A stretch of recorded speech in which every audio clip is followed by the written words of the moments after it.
Hello students, welcome to EPG Pathshala. I am Vinodini Kapoor, teaching in the Faculty of Management in Chandigarh.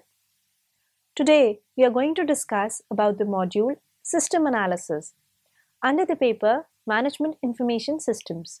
After completing the module, the students will be able to understand the concept of system analysis and why is it needed.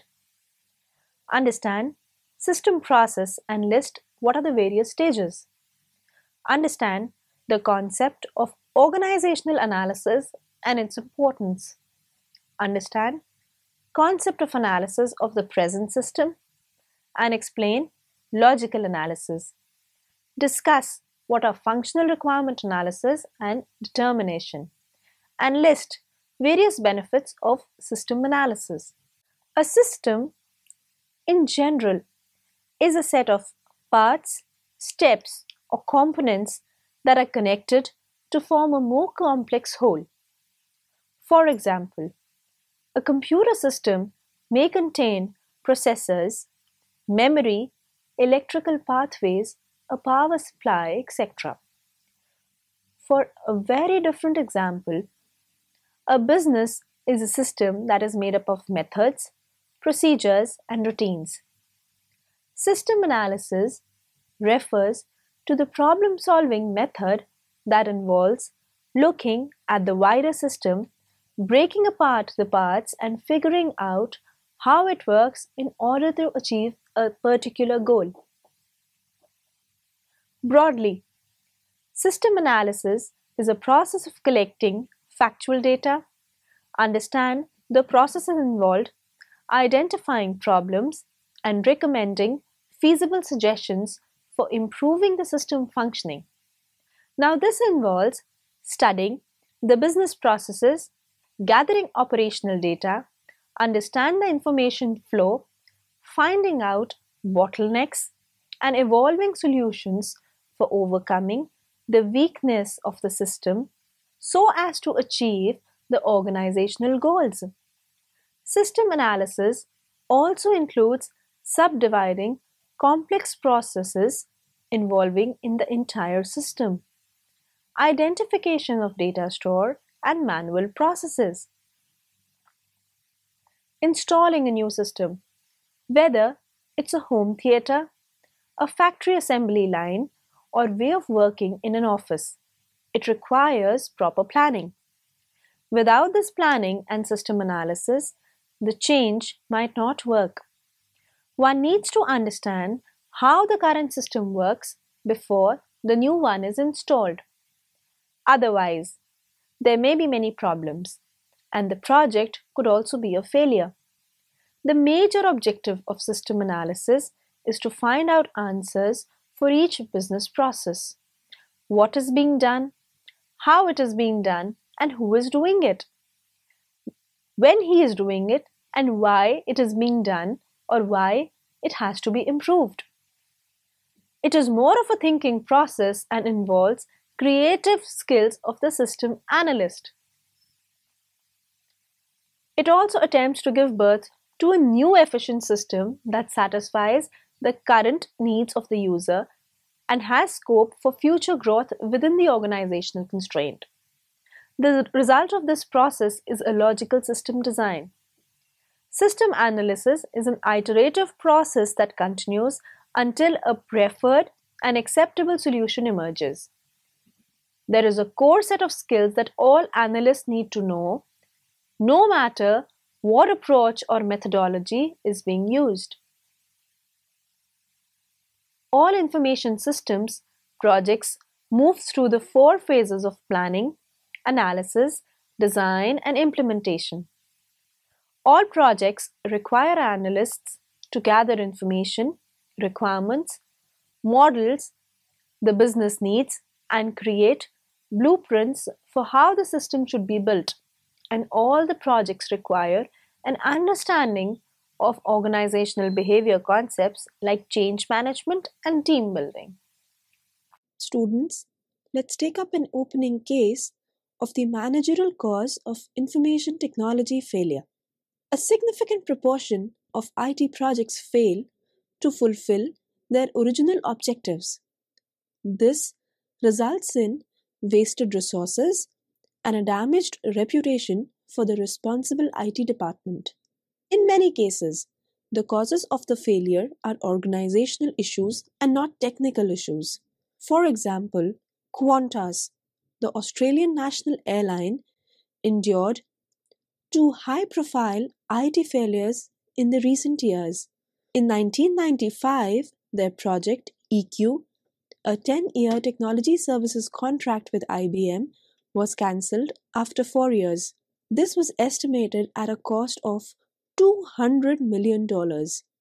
Poor planning contributed to the failure to upgrade a complex and unwieldy IT infrastructure which was saddled with 700 odd applications written in older programming languages. Further, in 2008, Qantas cancelled JetSmart, a $40 million parts management system implementation due in part to a dispute with the unionized users or the aircraft mechanics of the system. The union advised its members not to assist with the implementation, claiming that the software unnecessarily increased the members' workload. An analysis of these IT failures revealed several contributing factors. Firstly, Qantas faced the challenges of a complicated technical infrastructure and outdated legacy applications. More significantly, however, was the failure of company leadership to understand these basic IT issues. In public statements, the CFO of the company seemed not to care about the user perspectives on new software, preferring instead to put in what the management thought was appropriate. This attitude, in part, led to union problems and claims of poorly designed, hard to use software and inadequate training. Aging applications and an unwieldy technical infrastructure are challenges that are faced by many organizations today. But the senior management attitude that seemingly disregards the views of software users cast very serious questions about Qantas' prospects for IT projects' success in the future. We now come to discuss what is system analysis. The analysis phase answers questions of who will use the system, what the system will do, and where and when it will be used. All of the deliverables are combined into a system proposal which is presented to the management, who will then decide whether the project should continue to move forward or not. The analysis phase is so named because the term analysis refers to breaking a whole into further smaller parts with the intent of understanding the parts' nature, function, and interrelationships. The basic process of analysis involves 3 steps. Firstly, to understand the existing situation or the as-in system. Secondly, to identify improvements. And thirdly, to define requirements for the new system or the to-be system. In order to prepare the system proposal in an effective way, system analysts must use a systematic approach to identify hardware and software needs, asserting, identifying, and forecasting costs and benefits, then comparing them and choosing the most appropriate alternative. The final deliverable of the analysis phase is the system proposal. Now, what does this do? It compiles the detailed requirement of the definition statement, the use cases, the process models, and the data model all together with the revised feasibility analysis and the work plan. At the conclusion of the analysis phase, the system proposal is presented to the approval committee. Now, this is usually in the form of a system walkthrough. The goal of this walkthrough is to explain the system in moderate detail so that the users, the managers, and the key decision makers very clearly understand it and they can identify any needed modifications that are able to make a decision about whether the project should continue or not. Before moving to the design phase, the project should be reviewed to ensure that it continues to contribute to the business value of the organization. The line between the analysis and the design phase is very blurry because deliverables created in the analysis phase are really the first step in the design of the new system. Okay, students, we'll now come to what are the different stages of the system analysis process. Now, this involves the very first stage, which is the recognition and the formulation of the problem. Firms and organizations encounter numerous problems that arise in the working of their organizations. This leads to improved efficiency and profitability. The job of the system analyst is to provide effective solutions to those particular problems to make a planning decision or implement a planning decision. The brainstorming may require an answer to the questions such as what is the cause of the problem? Who has diagnosed the problem? What is the chain of arguments that are leading to make such a decision?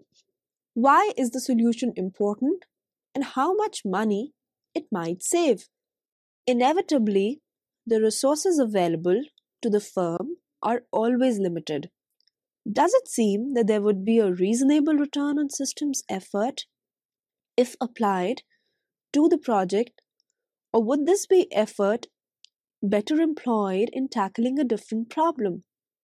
As a result of this particular dialogue, a very clear picture shall emerge about the scope of the problem and the likely benefits that would result from its solution.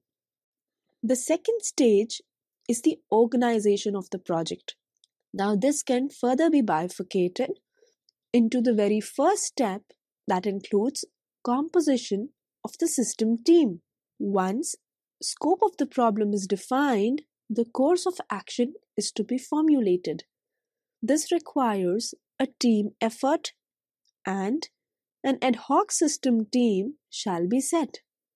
Ideally, this comprises the developers within the organization and the specialists who may anticipate various facets of the solution design.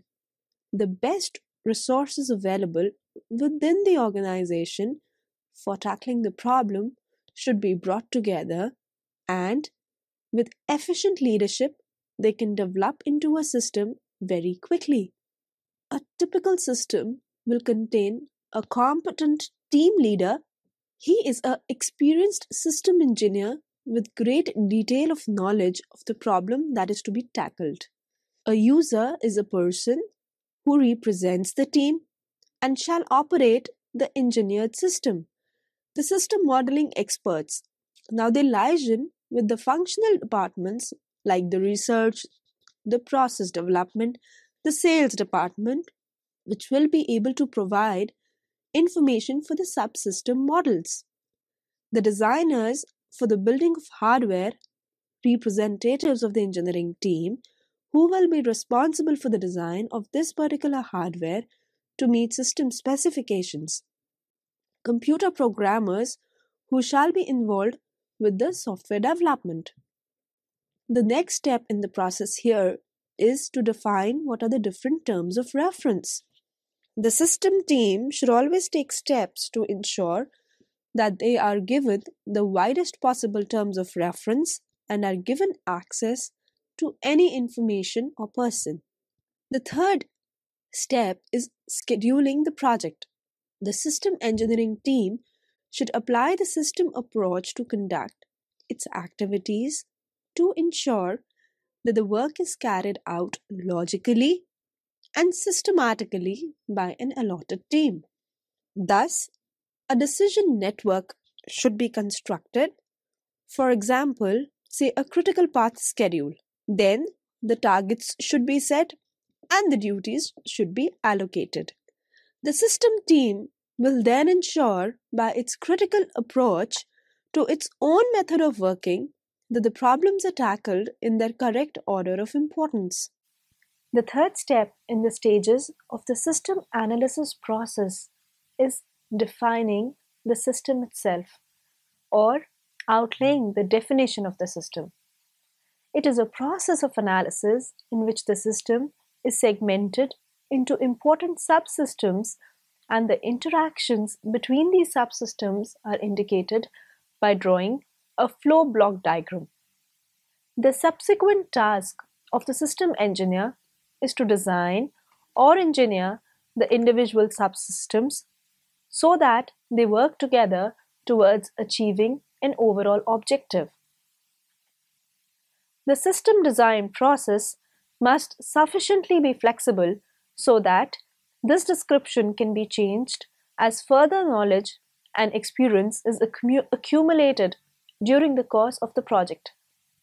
This is especially important in the design of a new system when there may vary inadequate knowledge at the start of a project.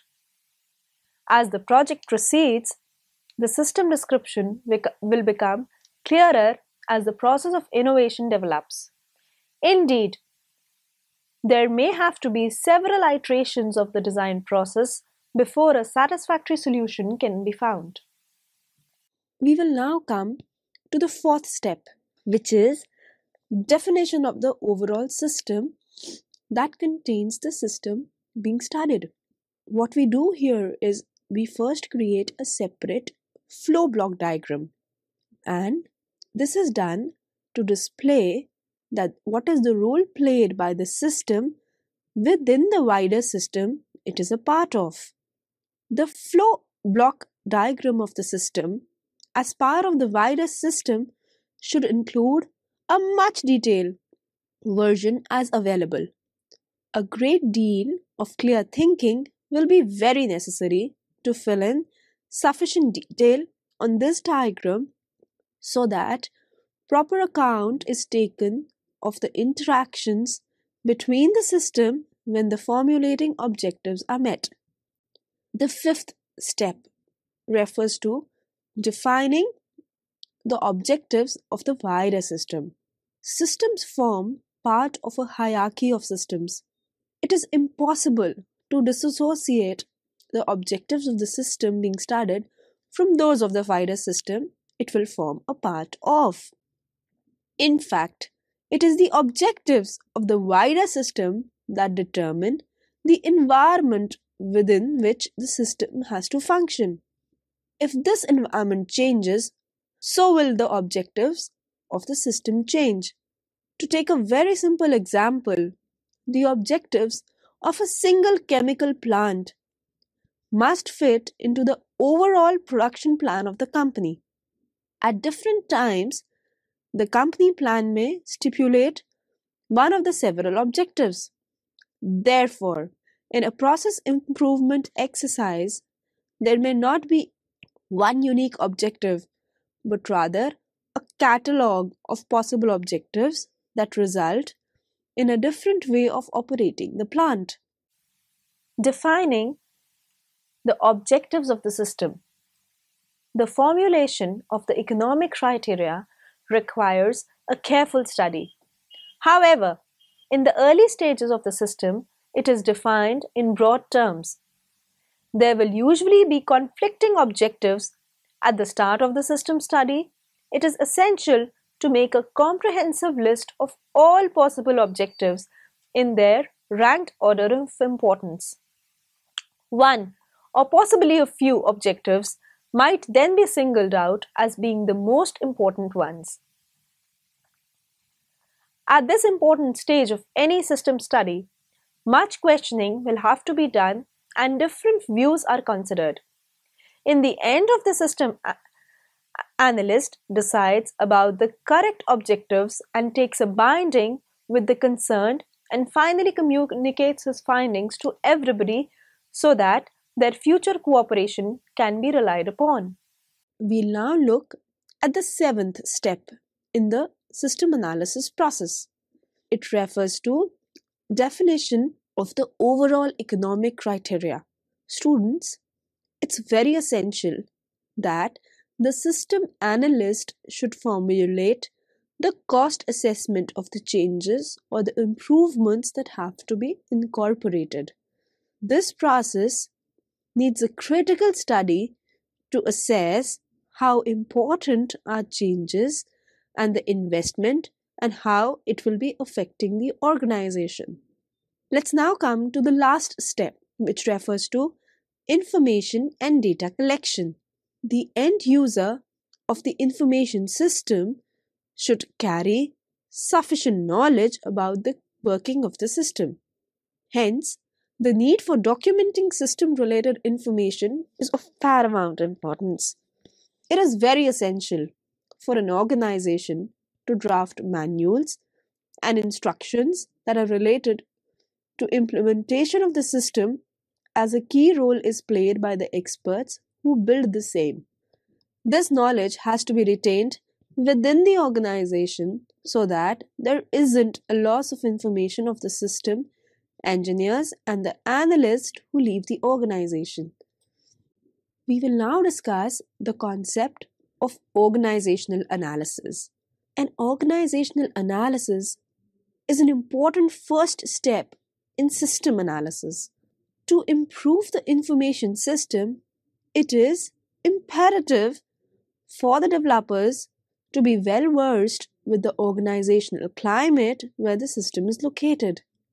It is essential to have an understanding of the organizational and the management reporting structure, the people, the business initiatives undertaken, and the business environment.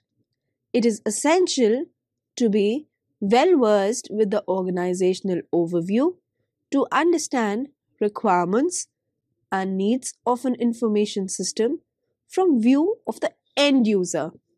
And who is the end user? The business units and the work groups, since they are most affected when the management information system will be enforced.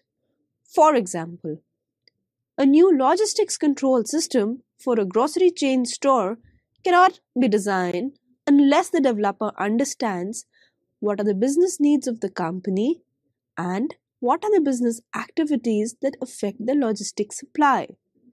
Now, within the process of the organizational analysis comes the analysis of the present system.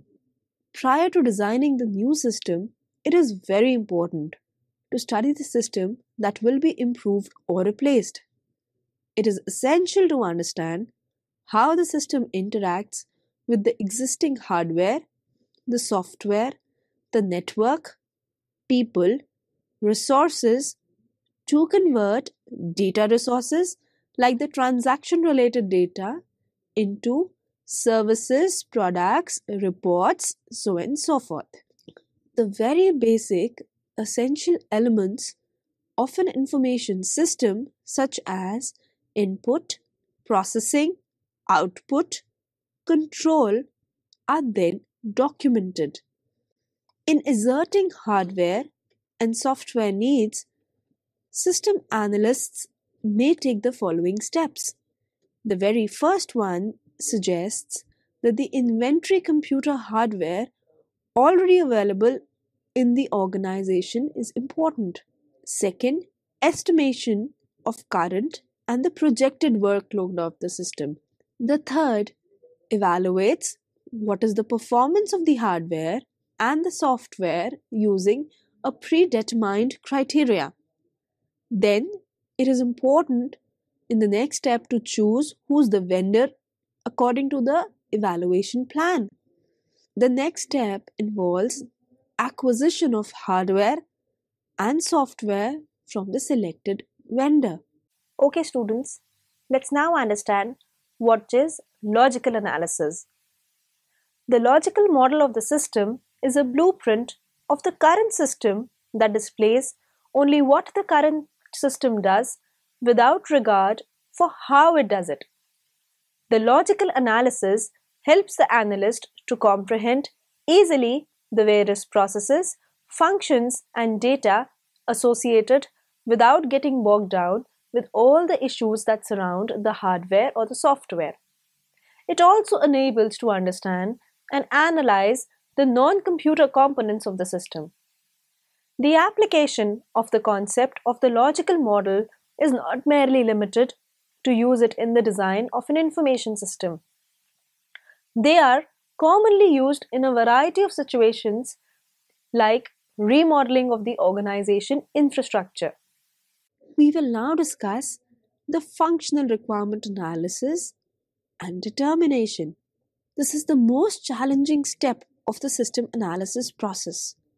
The analyst works with a team of real end users to determine what type of information each business activity requires, what is the format, the volume, and the frequency, and what responses are necessary. It is essential to determine the information processing capabilities required for the system activities like the input, the processing, the output, the storage, the control to meet the information needs. The user interface requirements. One determines what type of input and output requirement of the user are there. They also include sources, formats, content of each input and output media. The processing requirements. This discusses what are decision rules, the calculations to convert input to output, and what time it will take for processing that particular input to output. Storage requirements. What is the size of the database? Whether it is a common database or a distributed one? What are user queries? Then come the control requirements. What type of measures of accuracy, validity, safety, security, and adaptability requirements for the system input process, the output, and the storage functions are adopted. We will now discuss what are benefits of system analysis. The very first can be stated in terms of cost, efficiency, and flexibility. Now, when a system analysis is properly performed, it makes certain that the correct path is taken with regard to applications, and it helps to minimize risk and errors which reduce future IT requirements for fixing problems. If this process is performed properly, it will not only save the company's time upfront but ensures that the right application path is being taken for the very first time. Growth and business charge considerations have also been accounted to accommodate what are the future plans, and errors are kept to a minimum level, mitigating future IT overhaul requirements. The next benefit is stated in terms of better management and better control.